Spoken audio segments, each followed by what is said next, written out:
O homem que começou a guerra mais cara da história sem ser capaz de explicar por quê.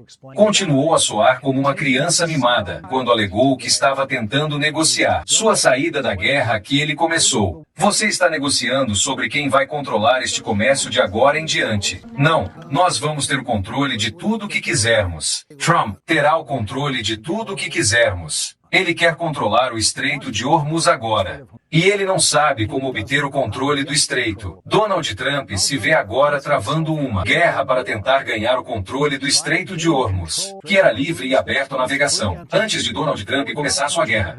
Então o objetivo de sua guerra é alcançar algo que existia antes de sua guerra.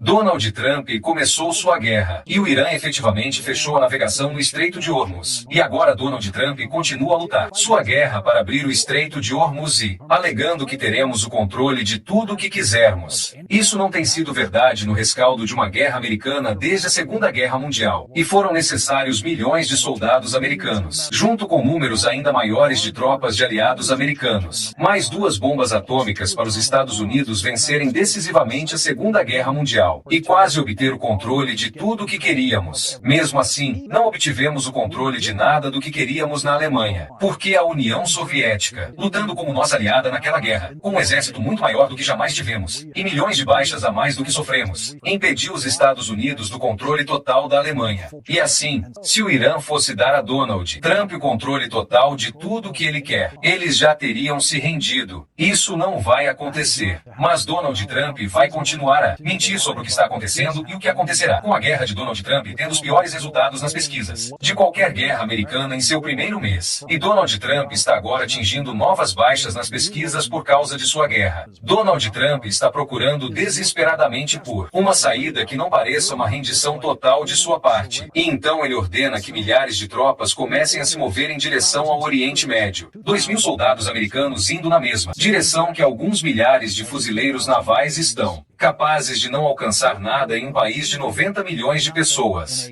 O Irã é um país de 90 milhões de pessoas que tem mais soldados prontos para o combate no Irã do que todo o exército dos Estados Unidos.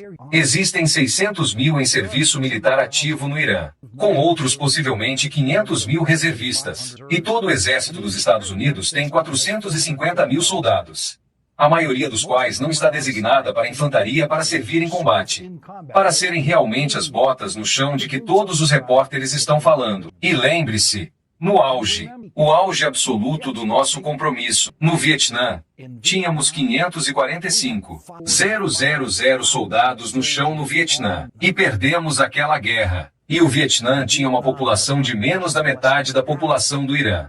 Claro, um milagre militar poderia acontecer.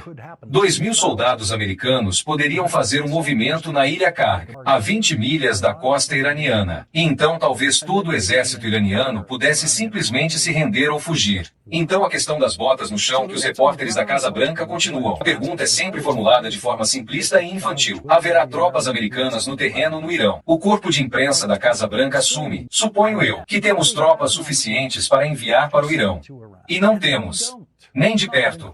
Não podem vencer essa guerra. E o Irão sabe disso. A Alemanha tinha uma população de 70 milhões de pessoas em 1942, a meio da Segunda Guerra Mundial. Uma população menor do que a população atual do Irão. E para os Estados Unidos da América derrotarem a Alemanha na Segunda Guerra Mundial, os Estados Unidos tiveram de recrutar e convocar milhões de soldados para enviar para a Europa. E eles não foram suficientes. General Dwight Eisenhower, que se tornou o presidente Eisenhower, liderou não apenas uma invasão militar americana da Europa para esmagar a Alemanha. Ele liderou uma invasão aliada, porque os Estados Unidos da América não podiam fazer sozinhos. E o nosso maior aliado na derrota da Alemanha foi a União Soviética, que estava a combater os militares alemães no outro lado do país, no lado oriental da Alemanha. Milhões para derrotar e ocupar um país com uma população menor que a do Irão. E por isso, se vai fazer uma daquelas perguntas clichê do corpo de imprensa da Casa Branca sobre tropas no terreno a Donald Trump. Pergunte-lhe se ele tem uma forma de conseguir 500.000 tropas no terreno agora que não tem aliados europeus na sua guerra com ele. Até agora, a única forma de interpretar o movimento de alguns milhares de tropas na direção do Médio Oriente é como uma manobra de Trump. Uma manobra da pessoa que diz: teremos controle de tudo o que quisermos. Donald Trump está agora a perder terreno nas sondagens todos os dias. 36% dos americanos aprovam a forma como Donald Trump está a desempenhar o seu cargo. Isso representa uma descida de 4 pontos desde a semana passada. E é fácil para mim estar aqui sentado confiante que Donald Trump não colocará tropas em solo no Irã. Mas imagine ser os pais ou os cônjuges, ou os filhos daqueles. Milhares de soldados indo em direção à guerra de Donald Trump esta noite. Com o homem que os está enviando para lá soando mais infantil sobre sua guerra a cada dia. Houve coisas que aconteceram durante o tempo de guerra, que presidentes americanos escolheram não discutir publicamente. E para Donald Trump dizer que o regime iraniano que tem sido tão cruel com o povo iraniano, o regime iraniano que assassinou milhares de seu próprio povo antes dessa guerra começar, o regime iraniano que tentou esmagar o espírito das mulheres iranianas de todas as formas, que eles possivelmente podem deve ser tão profundamente ofensivo para aquelas pessoas no Irã que são oponentes do regime. Ouvir Donald Trump falando sobre o regime iraniano, presumivelmente o Ayatollah, dando-lhe um presente. O político tem esta reportagem sobre o que o presente de Donald Trump poderia ser. O presente com o qual ele está tão animado. É possível. Trump estava se referindo a um navio transportando 2 milhões de barris de petróleo bruto iraquiano que passaram com segurança pelo Estreito de Hormuz. O primeiro petroleiro a exportar petróleo bruto iraquiano, desde que o Irã apertou o controle sobre o estreito, de acordo com a Bloomberg. Mas a assessoria de imprensa da Casa Branca recusou-se a responder a quaisquer perguntas de acompanhamento. Várias pessoas próximas à Casa Branca disseram estar perplexas com as observações do presidente. Um navio passando pelo estreito. E Donald Trump o trata como um presente maravilhoso. Uma citação. Prêmio muito significativo. Mas há uma nova reportagem esta noite da Bloomberg, indicando que talvez nenhum navio tenha passado. A Bloomberg diz que um superpetroleiro transportando petróleo bruto iraquiano, cujo sinal parecia mostrar que havia saído do Estreito de Hormuz, não transitou pela hidrovia, disse o seu gestor.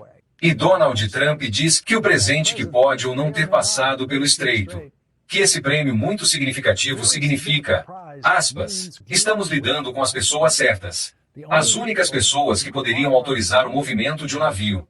Nessa situação é o atual regime governante iraniano, que é exatamente o mesmo regime governante que estava no poder antes de Donald Trump começar sua guerra.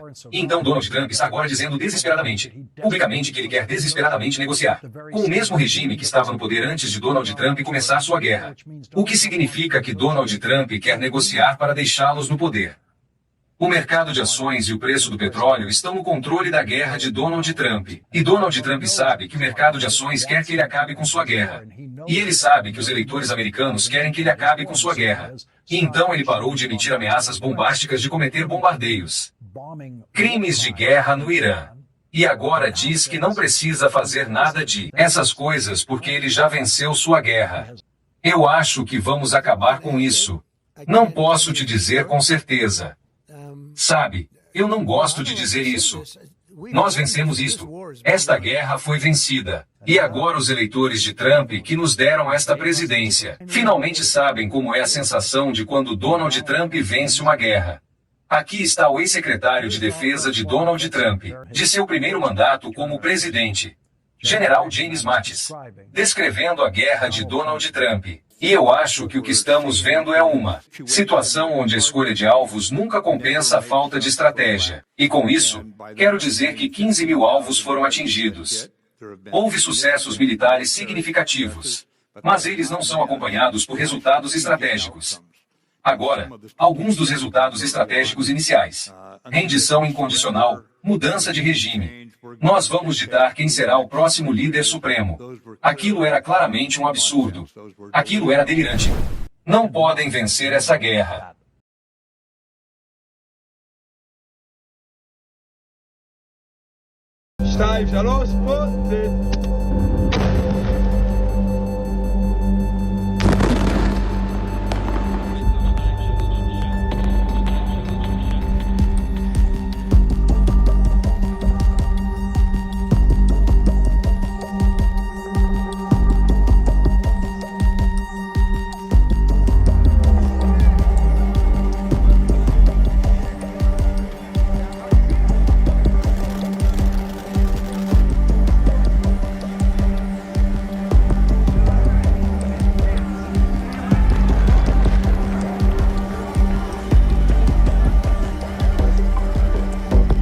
depicting themselves pillaging property, mocking the death and destruction that they are causing, and most egregiously torturing, humiliating, and mocking detained Palestinian prisoners.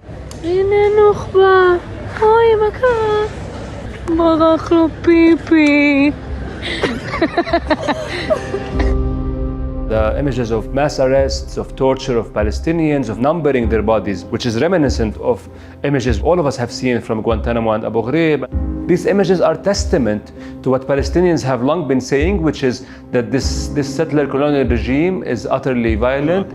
They show the nature through which this genocide is unfolding in the Gaza Strip. They also show the extreme brutality and torture, violence, utter disregard of human life. They therefore are rounding up everyone in order to hope to extract information through interrogation. The fact that they've been stripped to their underwear is, a manifestation of cruel, inhumane, and degrading treatment, which is also illegal in addition to torture. The fact that they're photographing these things. The torture, humiliation, and degrading conduct against Palestinians is not simply restricted to the Gaza Strip. There are also images and videos that have been circulating from the West Bank. Since October 7th, over 7,000 Palestinians have been detained, which is a number unheard of over the past decade.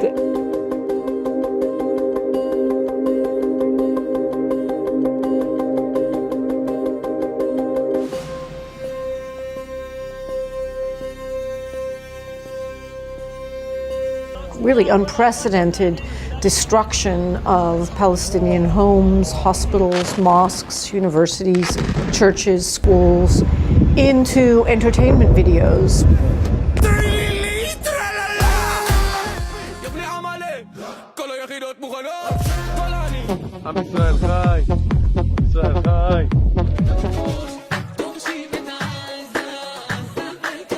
There's one video where Israeli soldiers are showing some residential homes that they've set on fire and attached a song.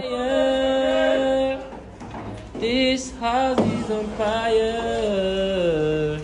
There have been many, many images of Israeli soldiers who've ransacked Palestinian homes and confiscated their personal goods.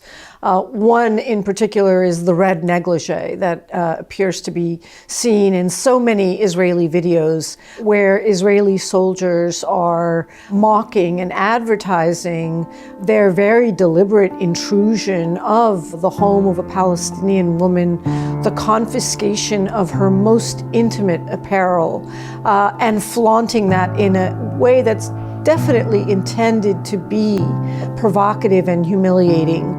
The videos further reinforce a discourse that is coming out of every sector of the Israeli official machinery, where all Palestinians are the enemy. Many officials have said they deserve to be eliminated.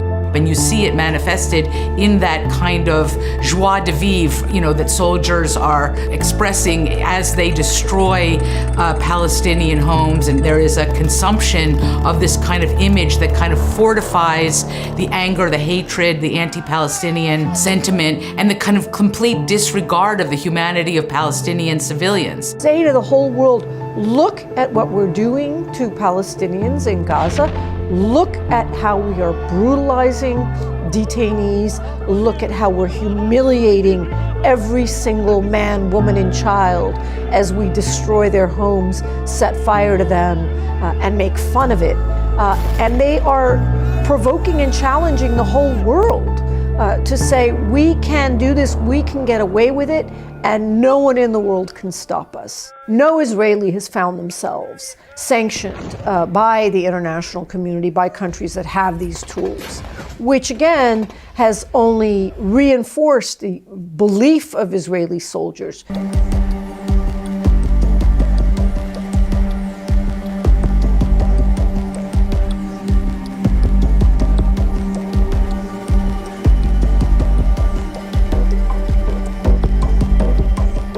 Since the beginning of this genocidal war, reservists have been called up. And who are the reservists? They are the entire proportion of the Israeli society. There are teachers, professors, students, doctors, medics, artists, writers, journalists. These images, they are not only directed to a small audience, they are directed to a broad audience. There's a long practiced history of racializing and dehumanizing Palestinians. These images and these videos entirely show how Israeli violence is also not only directed towards Palestinian livelihood, but also their material being, so their houses, their belongings, eliminating Palestinian existence. History has taught us that the dehumanization of subjects is essential to the infliction of violence. I think Israel has perfected this in discourse and in practice, but this is not new. It dates back to the beginning of this state, through which Palestinians were expelled, degraded, humiliated, killed, and effectively, forcibly disappeared.